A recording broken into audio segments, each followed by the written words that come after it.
all the society is doing is leeching off the ghetto.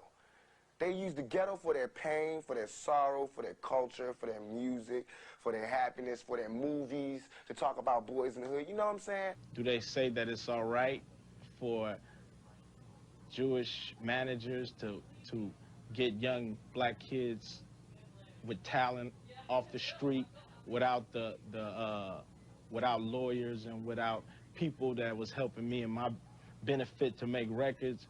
Like, stop having your agenda be hip-hop. Like when Joey was like, our agenda to open up Asylum was to go, it didn't say nothing about going to get no rock and roll. It was go to get people that they don't even care about. You know, these companies don't give a shit about you, nothing. No. They don't give a shit about you. And make money from them. Yeah, just get money in their culture. Let them do it. Let's let the violence stay there. Let's benefit from the violence and not bring in, like, you know what I mean? It was like they have people that their job is to create beef. I'm just trying to bring some more unity into this rap thing and squash all the BS, you know what I'm talking about, all the beef. If it ain't about no money, man, it really ain't about nothing. So what we trying to do is all come together and unionize at some stage in this game and stop these record company people from taking advantage of us. But that's really what's going on. They laugh at us when we go to war with each other. It ain't about no paper. And as long as we going to war, they gonna run the South and run the industry. So we got to get up off the BS. So that they can monetize it, pause. But they don't let their culture feel it. But they make money from it. And they can't make any money or get any respect in their culture. That's why they're in our culture. Well, I've talked to a couple of guys in NWA. You know, the reason that we were separated was because I felt that the person that I'm talking about on the record separated us. And Your manager. Yeah. It is what it is. It's a perfect example of what they always do to us. They always try to, you know, offer some paper bag of money or whatever it is, whatever selfish agenda, which is the test, and then have us divide so they can benefit and take the fight off of them and put the focus on them. Never had a beef with Jay. Always with Lior and his whole crew. He's the one that ruined Rockefeller. We have to look at Suge Knight, we have to look at Irv Gotti, and we have to look at Jay Prince. These four gentlemen that got together and was going to put up $30 million apiece to get ahead and create their own distribution company to distribute black music. These people got together and said, we'll never let it happen. It'll happen over our dead bodies. All in 1 week, I'm telling you the short version of the story, all in 1 week, they raided the offices of these four brothers. I'm going to say them again. Damon Dash, Suge Knight, Irv Gotti, and Jay Prince out of Texas. They raided, FBI raided their offices and confiscated their records and started piecing together cases against these brothers. And Suge Knight, you already know his story. Yeah. You understand? Went through some court cases, ended up having a white Jewish woman, the owner now of everything that Death Row had put out. And I think she bought it for $22 million. No, $25 million. Ain't that something? She owns the entire catalog. I'm going to have to get this woman's name so I can put it in my records. Irv Gotti, him and his brother, was brought up on charges, remember? Oh, yeah. Several years ago. And his history was publicized because they raided his offices and tried to connect him to some mob ties and some drug dealing and that kind of thing. Thanks to your man, 50 Cent. We'll talk about that in a minute. And then Rap-A-Lot owner Jay Prince, who they connected to embezzling money and fraud and laundering money, this kind of thing. I understand that certain people like Dr. Dre, you know, if I get this correct, are finally waking up and smelling the coffee, and now they're looking for their money, something I told them to do back in 1989. Always hated music executives, always. There was always big pieces of shit to me. I hated it.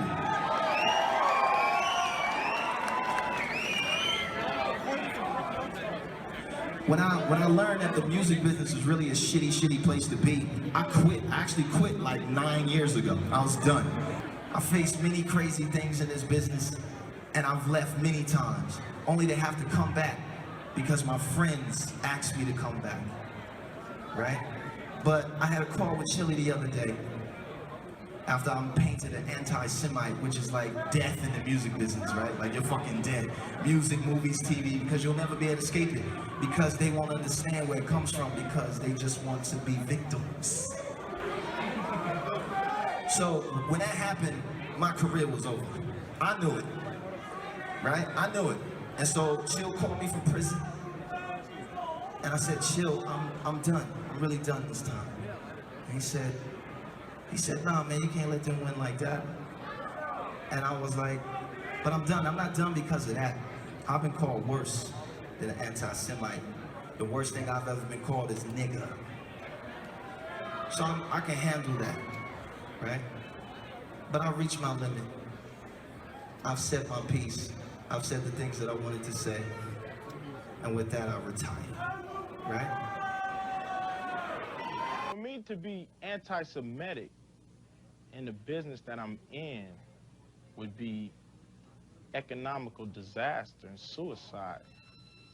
And anybody in their right mind wouldn't do that to themselves. And she didn't know she was on the air and gave her personal opinion. Well, she lost her job and her credentials at the White House as a result of that. But, you know, we had Rick Sanchez at CNN and many others have made comments, and the minute those comments are made, their careers are basically over with.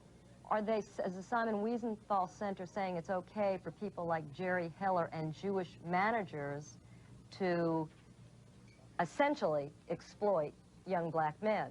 I don't think anybody would say that, but the question, is it okay for Jerry Heller and Jewish managers?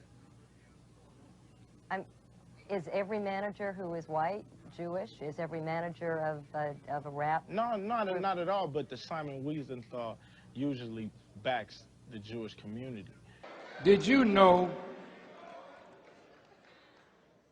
that nearly all prominent Negro actors and musicians have or had Jewish sponsors and managers? Florence Mills, Ethel Waters, Paul Robeson, Duke Ellington, Cap Calloway, Adelaide Hall, Valeda Snow, Bojangles, Hattie McDaniel, Stephen Fetchit, Rochester, Chilton and Thomas, and the Mills Brothers, the Ink Spots, just keep naming them. Yes, sir. See, so they have a way of attaching themselves to your gifts, but you get nothing. They get it all. Now they've decided, you know, we have to change this. New strategy. Our brother Russell Simmons is a multi-millionaire. He's a good brother. And he has great friendship with the Jewish people. Miss Oprah, a beautiful woman with a beautiful heart, a multi-billionaire.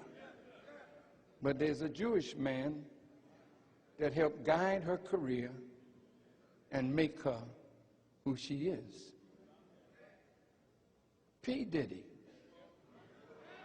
Jay-Z, just name them.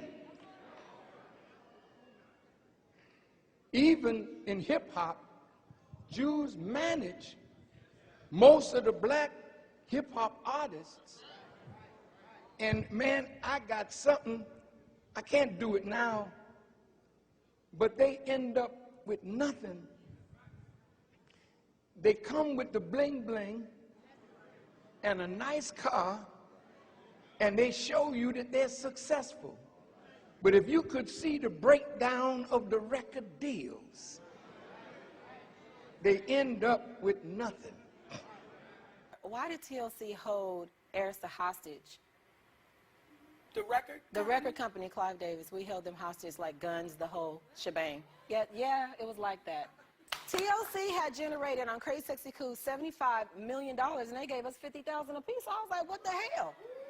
So, of course, Lisa was the ringleader. Like, we need to go get our money. I need to know where my investment money's we were getting sick and sweating, and, you know, we was, like, really working hard for this money, and we wanted to know who the hell had our check. Who had it? L.A. said Clive did, so that's where we went. Well, do he still have it?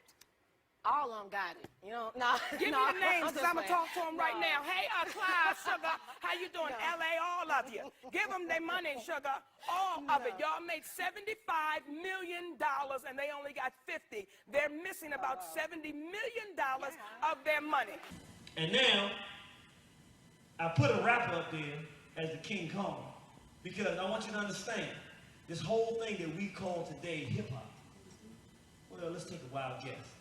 If you had to guess who was behind steering this industry called hip-hop in the direction of murdering each other, calling our women out of their names, calling each other the N-words, and us killing and being violent and doing drugs and being sexually decadent and backwards, who would you think was behind it?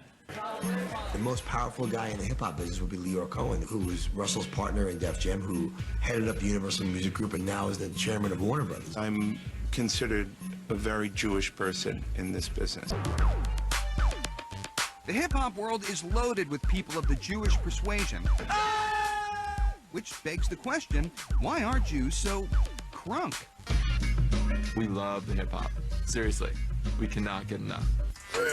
Jews have been a huge part of the rap world, right from the very beginning. Jews in the record business is an old story. It's a typical immigrant story. My family came from a small town in Poland. Like all immigrants, they came to America to make money, and it was a better life. In 1945, right at the end of World War II, Leonard Chess, a 28-year-old Jewish entrepreneur, was looking for business opportunities and spotted one within this black Chicago world. He opened this liquor store in a rough, black ghetto neighborhood, and that's where he got his first inkling of black people loving to buy alcohol to party, and that's where he saw the next step. Only a couple of times I would sit and I would go, hold on, wait a minute. What is this white Jewish kid trying to tell me how to do my rap thing? He's Jewish. You don't know nothing about the hood. That's not where I rap. They want you to dress like this and talk like that. But the influential Jews in early rap went way beyond Rick and Leor. You got to wonder if it was a coincidence that so many of the early independent rap labels were established by Jewish business people. You have a lot of these people working behind the scenes, and the question is why? Who was behind turning hip-hop into what we see it being today? Small hats, that's right. That's why we call it hip-hop. And so, brothers and sisters, the point being, and I think you got the point, in fact, I'm certain, these characters were born in the mind of a group of whites who hate us scientifically. Regular white folk just hate us, because they just hate them.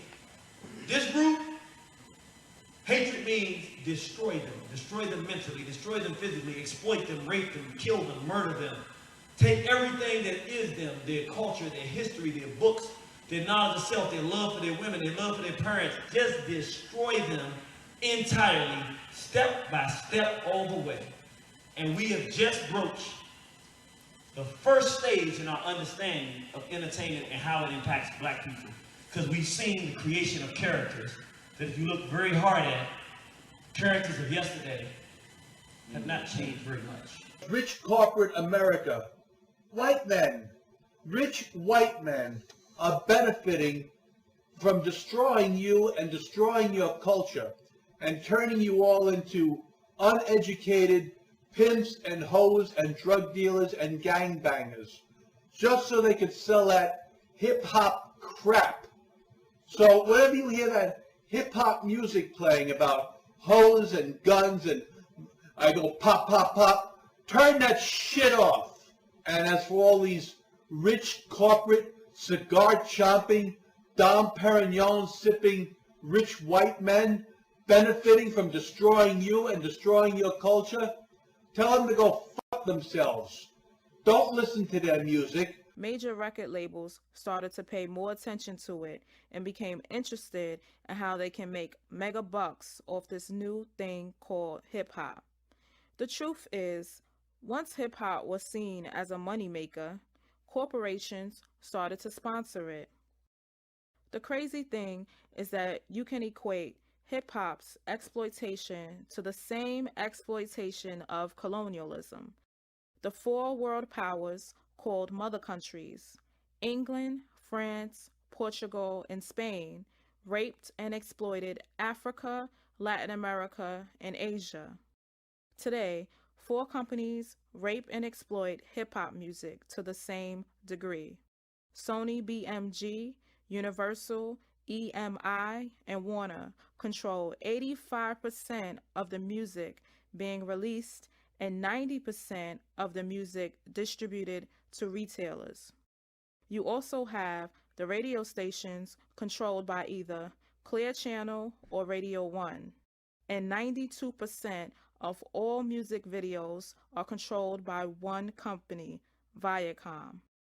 Yes, ladies and gentlemen, we know hip-hop is a very lucrative, multi-million-dollar business, but yet the creators reap none of its benefits. Black business is the basis for one of the world's wealthiest industries. Historic exploitation of black music and its business as usual. The worst part, like I said, the creators from the least favored position reap none of the benefits. If you on Universal, it's the ship. Then Interscope get their cut. Then Aftermath get their cut. Then G-Unit get their cut. Then the guy who really has game Some point signed. you get to my pick. Yeah, same time you get game signed, it was a guy named, another production company. Then it came to game. Then it was Kendrick Lamar is the guy who put the deal together. So in the reality, it's more slavery now than ever. Ouch. Let me ask you, not quite slavery, but I understand what you mean. When you're a slave, you knew it was bad. You know what I mean? Yeah. When you was a slave, you like, it's bad. But it's worse when somebody make you be a celebrity and put you on a status and you thanking a person for like stabbing you in the back. Ouch. 12 years a rapper. Critics say, yeah, but you're being pimped. You're being pimped by the record executives who will allow you to do your thug life because it portrays a certain black. I mean, you've heard it, that if you were just a singer, you wouldn't have the same record contracts you have. Right. We have the talent. They have the expertise. They attach themselves to our talent. They are the managers, the agents, and they are the accountants. And that's why our black artists loved fame and got fame, but died poor because somebody else got their money. All right. This is how a group can sell 10 million records and be broke. And everyone, get ready to do your math. When we first started out, we were kind of cocky. Okay, there are 100 points on the album. TLC had 7. Every point is equal to 8 cents. All right? 7 times 8, 56 cents. But as time went on, we learned a lot. That means every time an album gets sold, TLC gets 56 cents. So 10 million records, $5.6 million. Seems like a lot of money. Well, it's not a lot of money when the record company has spent $3 million to record your album. And in the record business, we pay all costs back to the record company. We pay recording costs, video costs. So now we have $2.6 million left. Well, guess what? When you have that much money, you're in about the 47, 48, 49% tax bracket. So that immediately gets deducted to $1.3 million. Then you split the rest 3 ways. You got about $300,000 a piece, if that much. Okay? $300,000. I can buy a nice house with that. And what am I gonna pay my bills with? Never gonna let nobody take over our music. I see shit that you may not see, so people get, everybody in here gets it today. The people outside will get it tomorrow. Yes, sir. Yes, sir. This title thing is all about the music. We're gonna preserve the music. We ain't gonna let nobody take our music. We ain't gonna let nobody off our music up. Do what the fuck they wanna do. Don't ever go with the flow, be the flow. I don't need no middleman to talk to my niggas. I understand if you don't understand, I figure I'm Jigger. That's where we differ. I take what's mine, you accept what they give you, I get you. I don't take no checks, I take my respect. Pharrell even told me go with the safest bet. Jimmy Iovine offered a safety net. Google dangle around the crazy check. I feel like YouTube is the biggest culprit. The niggas pay you a tip for what you're supposed to get. You know niggas die for equal pay, right? You know when I work, I ain't your slave, right? You know I ain't shucking and jobbing and high-fiving. You know this ain't back in the days, right? I mean, you know, you sent it to me and I saw it, and I was really happy that the disses are now toward the corporate infrastructure, the machine, the awareness. See, I'm liking that. I know Jay, you know, and as my experience with him, whatever's winning is what he's going to embrace. So if bringing awareness to being robbed as a culture is what's now in style, and I hopefully, you know, that's what I wanted to happen. Remember, I came on like, yo, it's CEO beef. We don't need to be fighting each other. If the most commercial person that I know, if the person that is going with what the masses are going to go with is saying that, then that means that's where the whole tide is going. So, I mean, of course, the timing of it may make it look like he's doing it as a marketing plan, but good. Everything that he does is a marketing plan. So if being independent is a marketing plan, then that's good. And bringing awareness to being robbed so he can make money is a marketing plan, as opposed to bringing awareness to selling drugs or shooting, or I'm better than you because I have more money. Then I just think the tide is turning as far as mentality. Like when the most commercial person is saying that, even though he's talking about independence at the most commercial level, you know, because that's where he starts and that's where he is at this moment, I still like that that's the mentality, that that's what the freestyles are about. We used to be freestyling about other rappers. Okay, so... You know, the bigger picture is what I'd be concerned about. Like on a personal level, I know him. But on the bigger picture level, I think it's a good thing that that's where the bigger picture is going. What I'm gonna speak on is the thing that's on my mind the most. You know what I'm saying? The thing that we all gotta deal with every day, but don't really know. The industry. The industry. Man, it's not the same. Doesn't have to do with talent. It's about playing the game. The industry. Real niggas is dying to get in. The industry. Just to find they don't fit in. The industry ain't what it used to be. The industry is trying to control the way you MC. The industry, money, bitches, hate, for that day to try to take a fucking thing off my plate. The industry, if you ain't got a strong mind, the industry will break you down. It's a matter of time. The industry, vultures with nothing to feast on. The industry, stay in the dirt, play in the dirt, test the wrong one in the industry and you will get hurt. The industry, wanted, dead or alive, new artists to sell their souls in the way they survive.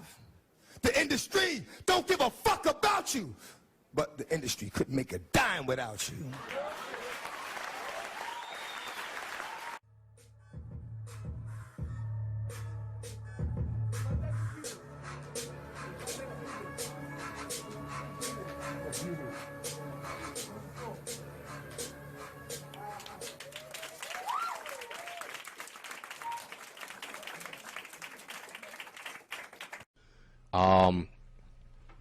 We're touching, we're knocking at the doors. You know what I'm saying? So what would your advice be, you know, on how to go about treading in those waters?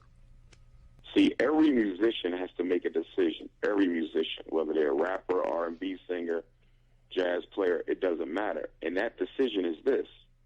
Do you want to control your product or do you want to become famous overnight?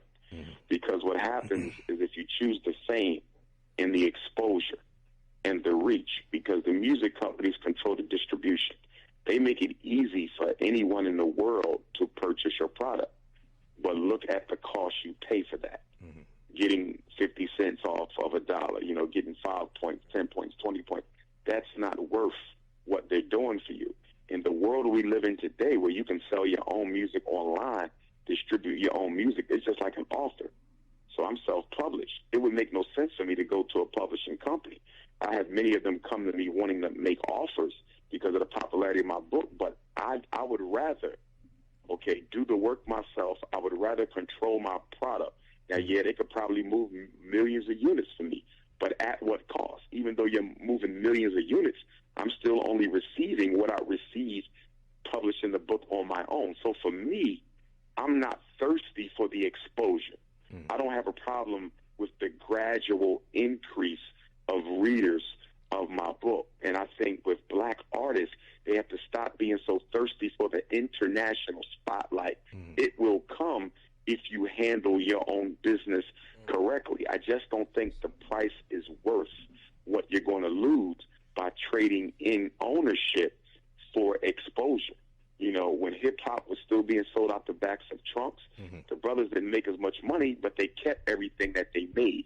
It reminds me of an interview I heard with Luke Skywalker one time on the radio where he talked about the reason they tried to destroy him and Two Live Crew had nothing to do with the sexual content in their music performances and videos. He said they destroyed him because he was independent. That's why they destroyed him.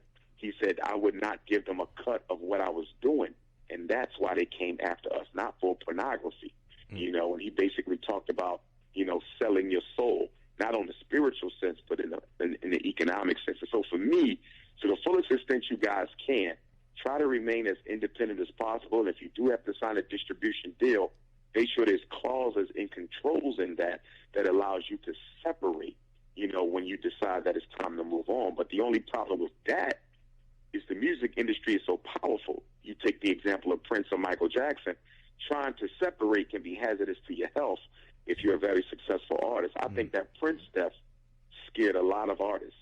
What do you say to young sisters that want to get into the business, or the groups that are in right now and you know they facing the same thing? What do you tell them to make sure if you make them $75 million, baby, you need to get a whole lot more money than $50,000? I wouldn't necessarily say do what we did, but it worked out good for us. We didn't go to jail, thank God. But there's so many books. They're like behind the music. There's so many stories. There's so much knowledge out there. Knowledge is everything. Educate yourself. That's in life, period. But especially if you want to do something, whatever it is. I don't care if it's a garbage truck driver. Educate yourself. Learn about what you're getting into. What I want people to know is that don't support the phonies. Support the real. You know what I mean? How can these people be talking about how they so real and they don't care about our communities? How can they be talking about what they, all this, you know, the hood, blah, blah, blah, blah. They don't care about our communities. You know what I mean? Listen to the words that people say in their lyrics and tell me if that's some real, if that's real to you. You know what I mean? Listen to what they saying. Don't just bob your head to the beat, peep the game. And listen to what I'm saying, hold us accountable for it. You know what I mean? This is all about my image. This has nothing to do with me. This is all about my image. It's like MTV, all the papers, they building me up. Now they destroying me on the same image that they perpetuated. You know what I'm saying? I'm selling records. This is what I do for a living. I'm selling records. Don't get it twisted. This is not my real life. This is not how my real life is supposed to be. I'm not supposed to be really having all these villains in my life. I'm not supposed to be having, you know, the Philadelphia. I can't do shows. Everybody's already, I'm guilty. It doesn't matter if you mainstream, hardcore rap, or R&B. It doesn't matter what. We can all be in the same position at any given time. And they show it to us at every instance. They show you that they will snatch you up out of your career, out of your good life, and put you on court and make you fight for your life. You're maintaining your innocence. I'm maintaining my interest because I'm loud. I didn't shut up. But I didn't think they was going to take it this serious. Me keep talking out. I didn't think it was going to be a matter of life and death. I thought, well, I won't be super. Artists getting robbed for they publishing by dirty Jewish execs who think that it's arms from the covenant.